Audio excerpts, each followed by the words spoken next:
This is breaking news. Law and order will prevail, and President Trump will make sure of it. We begin with breaking news at 5 tonight. The city of Portland in the federal crosshairs once again. And tonight we've learned that President Trump has authorized even more resources in Portland and is looking to cut funding due to a rise in, quote, Antifa-related incidents. His escalation following the overnight arrest of a conservative influencer outside the ICE facility on Portland's South waterfront.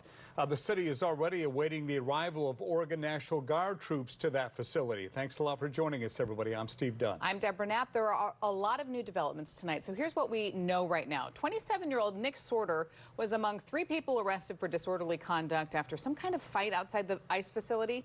In a news conference today, White House Press Secretary Caroline Leavitt said he was defending himself from, quote, left-wing protesters. He has since been released. Leavitt says the DOJ is now investigating Portland police for his arrest.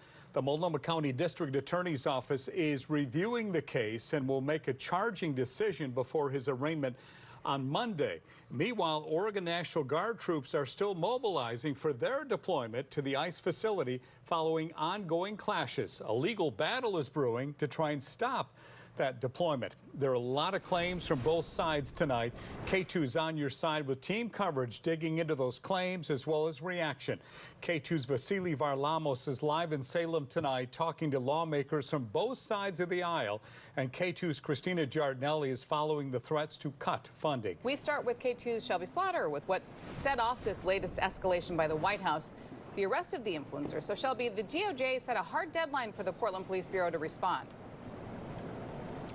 Yeah, Deb, and that was in a letter from the Department of Justice that says in order to, quote, address our compliance concerns, the Bureau needs to get necessary items to them by next Friday. Now, take a look at this video here on your screens showing Nick Sortor being arrested last night in South Portland. Now, the DOJ saying they want to see that body-worn camera video of his arrest, as well as unredacted documents and after-action reviews involving Sortor and another conservative influencer.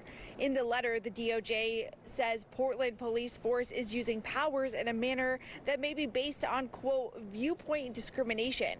When asked about this investigation, Chief Day said this. Well, I would say that the Department of Justice has been investigating the Portland Police Bureau since 2012.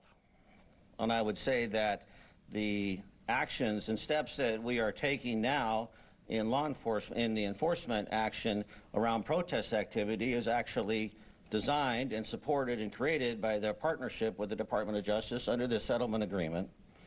I would say that in 2020, under the original administration, that we were harshly criticized for the way in which we responded, and so 5 years later, as a learning organization, taking their input and their response, we have changed our response. So I have always been very transparent and welcoming of critique and evaluation of the Police Bureau.